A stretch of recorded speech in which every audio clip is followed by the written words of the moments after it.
پیروں کے نام۔ تاریخ پہ قوالی کی تھوڑی سی بات کریں گے اور پھر سوال و جواب ہوں گے اور ان کے کامنٹس ہیں۔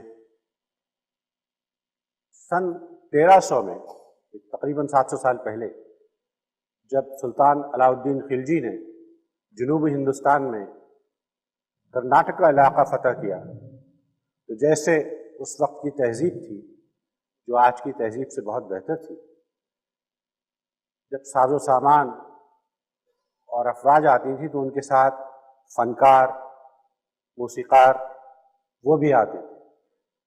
تو جب سلطان نے ان کو بلایا تو ان میں ایک بہت بڑا موسیقار تھا جس کا نام تھا گوپال، اور اس کو تاریخ گوپال نائک کے نام سے جانتی ہے۔ گوپال سے وہ جشن تھا دربار میں فتح کا، تو گوپال نے ایک موسیقی کا مظاہرہ کیا جس میں ہندو مت کے روحانیت کے پہلو سے کچھ موسیقی پیش کی گئی، اور وہ بہت پسند کی گئی اور اہل دربار نے، اہل دلی نے اس کو بہت سراہا۔ سلطان نے حضرت امیر خسرو سے کہا کہ تم بھی کچھ اپنی دلی کی موسیقی کا نمونہ پیش کرو۔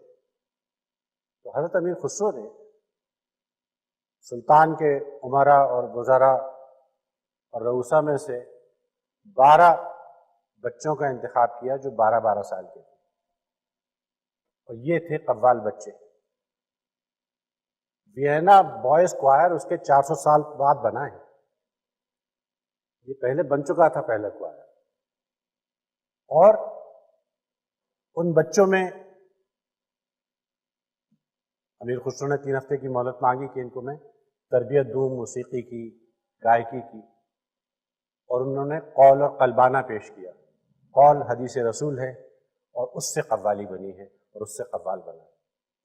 انہوں نے پیش کیا اور وہ بہت پسند کیا گیا، اور اس کے بعد قوالی کا رواج جس شکل میں آج ہم تک پہنچا ہے، قوالی اس سے پہلے بھی ہوتی تھی لیکن جس شکل میں آج ہے تقریباً، اس میں آپ سنتے ہیں، دیکھتے ہیں۔ شروع میں یہ درگاہ کی چیز تھی جو کہ چشتیہ سلسلے سے شروع ہوا، اور پھر خانقاہوں سے اور درگاہوں سے یہ گھروں میں بھی ہوئی، اور اب تو 5 اسٹار ہوٹلز میں بھی ہوتی ہے۔ لیکن میں ذرا آپ سے یہ بات پوچھنا چاہوں گا کہ ایک تو اس میں الفاظ ہے، اس میں اشعار ہے، اس میں موسیقی کا بھی بڑا گہرا دخل ہے، اس سلسلے میں آپ کیا کہیں؟ اصل میں بات یہ ہے قاسم کہ ہر مذہب میں اگر آپ تاریخی ادوار دیکھیں مذاہب کے، تو چاہے وہ کلیسا کے حفظ ہوں یا وہ عبادت گاہیں ہوں، مندر ہوں، مساجد کا تو میں یوں نہیں نام لوں گی کہ ہمارے یہاں موسیقی کا سلسلے کو کافی حد تک تقسیم کر دیا گیا ہے۔ حالانکہ لحن داؤد سے ہمارا سلسلہ شروع ہوتا ہے کہ اللہ تعالیٰ نے انہیں آواز کے معجزے سے نوازا تھا، اور پھر بات آتی ہے اذان بلالی پہ کہ ان کی آواز کی بھی اہمیت تھی، اس میں ایک خوبصورتی تھی، جاندار کیفیت تھی جو دور دور جاتی تھی۔ تو میں یہ کہہ رہی تھی کہ ہر مذہب میں عبادت کے طریقوں میں بہت سی یعنی موسیقی بھی شامل رہی ہے، ایسا نہیں ہوا ہے کہ موسیقی کو الگ کر دیا گیا ہو۔ جیسے کہ اب اقبال صاحب نے فرمایا تھا کہ جس روز دل کا رمز مغنی سمجھ گیا، واہ، جس روز دل کا رمز مغنی سمجھ گیا، سمجھو تمام مرحلہ ہنر کو طے۔ واہ واہ۔ تو قوالی بھی دل کے رمز کی کیفیت ہے، اس میں الفاظ کا چناؤ، اس میں لے کاری، اس میں تال، سر، یہ تمام چیزیں تو ہاتھ باندھے علیحدہ کھڑی ہیں، لیکن اصل بنیاد قوالی کی دل کا رمز ہے، واہ، جو ایک خاص کیفیت کو پیدا کرتا ہے انسان کے ذہن میں جب ہم قوالی کی محفل میں شرکت کرتے ہیں۔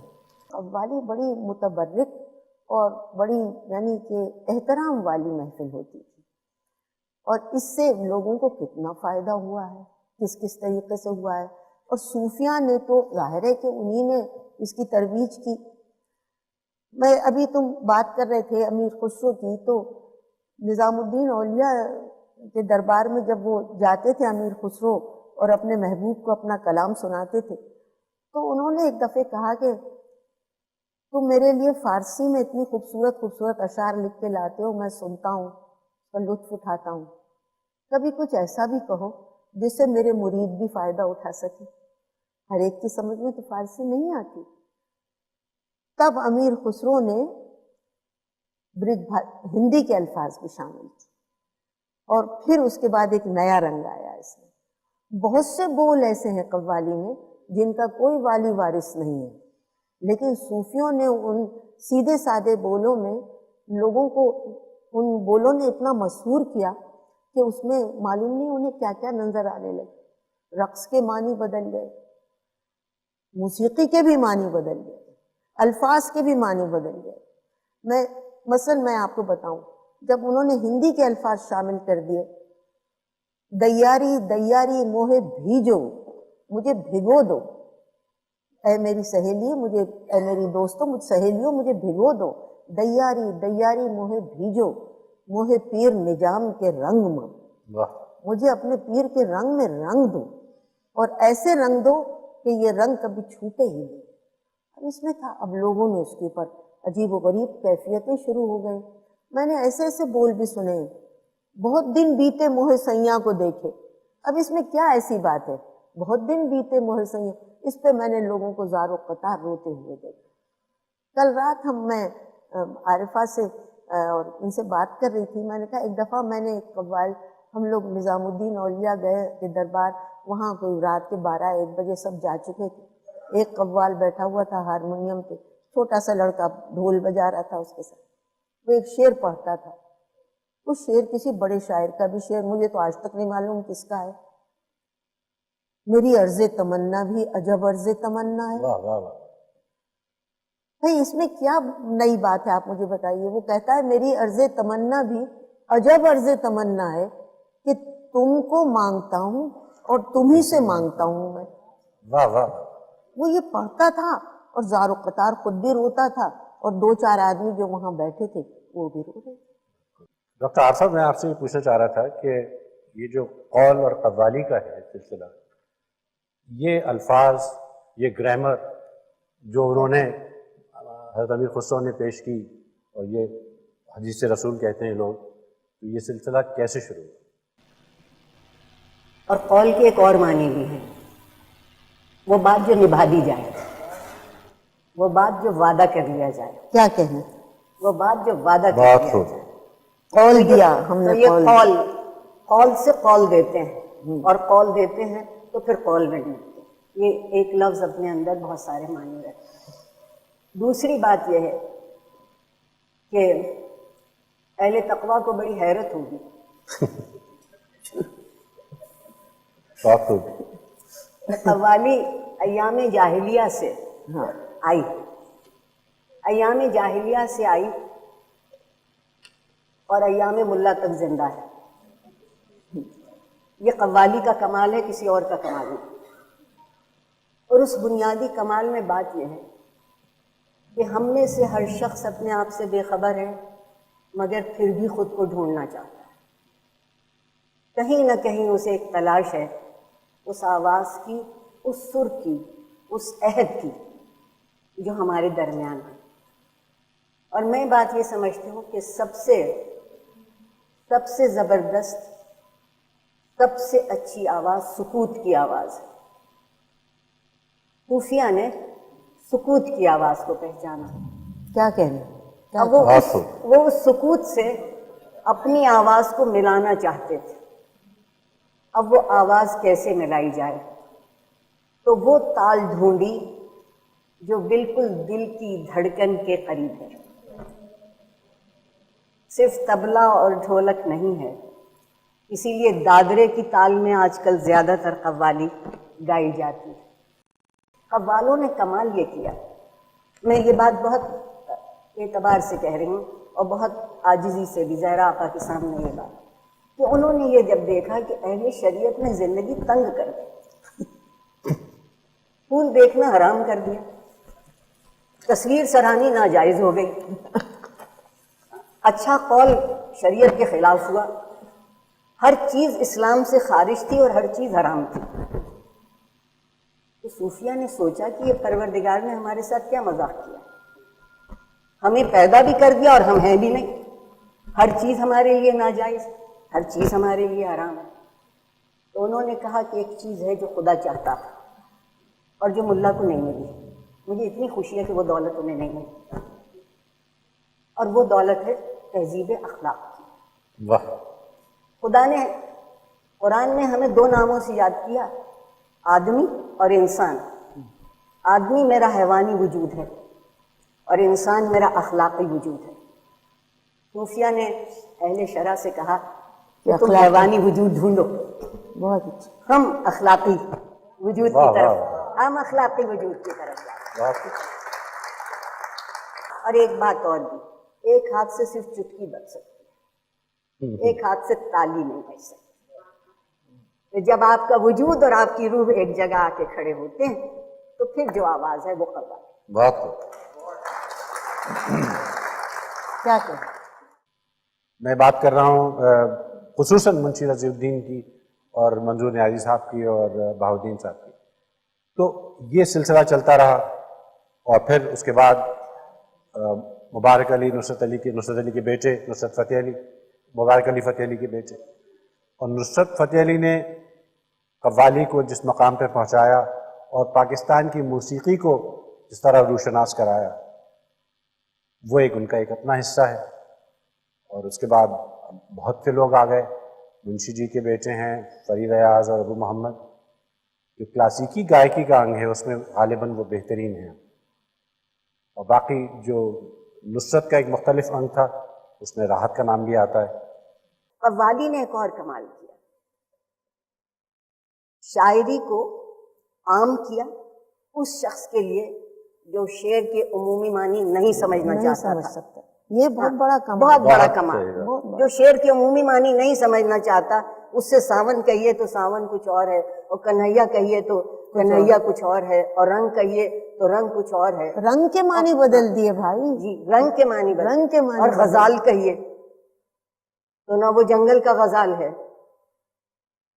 نہ وہ حسن خیال کا غزال ہے، وہ ایک عجیب رفتار کا غزال ہے جس کے ہاتھ میں وقت کی رفتار بند۔ ذرا اب آپ موسیقی اور قوالی اور اس میں جو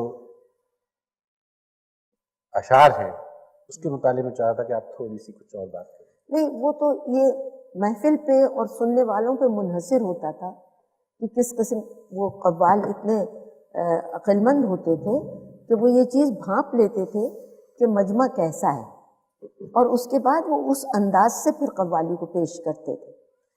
تو اس میں، اور جہاں تک میں نے عرض کیا تھا آپ سے کہ موسیقی تو بنیادی چیز تھی، موسیقی سے تو آپ انحراف کر ہی نہیں سکتے کسی طریقے سے بھی، کیونکہ نغمہ جو ہے وہ روح کی غذا ہے، یہ بات طے کر لی گئی ہے۔ اس کی مثال میں لوگوں کو یہ دیتی ہوں کہ ایک معمولی آواز رکھنے والی ماں بھی جب اپنے بچے کو تھپک تھپک کے سو جا ایک اپنی لے میں سناتی ہے تو روتا ہوا بچہ سو جاتا ہے، تو اس میں کچھ نہ کچھ تو اثر ہے، کہیں نہ کہیں تو ہے۔ تو اب جب ایک 4-5 آدمی مل کے ایک خاص لے میں، ایک خاص سر میں، ایک خاص انداز کے ساتھ ایک کلام آپ کے سامنے پیش کرتے ہیں، اور اس کے بعد آپ کے ذہن پر، سوچ پر اس کا جو اثر ہوتا ہے، اس کو تو آپ اس سے انحراف کر ہی نہیں سکتے۔ جہاں تک موسیقی کا تعلق ہے تو ان کے یہاں تعلیم تو موسیقی کے قوالوں کو باقاعدہ ملتی تھی، یہ نہیں تھا کہ آپ اٹھے اور آپ نے ایک پکھاوج والا بٹھا لیا اور اس کے ساتھ۔ اب میں آپ سے جب پڑھیں تو بڑا عجیب لگتا ہے، اب ایک صاحب گزرے ہیں جن کا نام تھا عبد القادر بدایونی، اچھا ہر ایک پہ تنقید، ہر ایک پہ یہ مطلب اعتراض، کافی مورخ بڑے تھے، لیکن صاحب کیا تھا، بین کار تھے، بین بجاتے تھے اور بہت اچھا بین بجاتے تھے۔ ان میں سے ہر ایک کا کچھ نہ کچھ مشغلہ ہوتا تھا علاوہ اپنے کاروبار کے. کوئی ستار سیکھنے کی کوشش کرتا تھا، کوئی سروں کو سمجھنے کی کوشش کرتا تھا، کوئی تال سے واقف تھا، کوئی سرگم سے واقف تھا. تو یہ تمام جب سننے والے اس تمام تہذیب سے واقف تھے تو پھر سنانے والے کیوں نہیں ہوتے؟ تو قوالوں کے لیے لازمی تھی موسیقی کی تعلیم. کلاسیکی موسیقی، ہیں؟ کلاسیکی موسیقی. کلاسیکی موسیقی کی تعلیم مولانا روم کا مصرع گواہی ہے، ضمانت ہے موسیقی. خشک چوب ہو، خشک نئے ہو، خشک پوست از کجا نہیں آئے دین آواز دوست.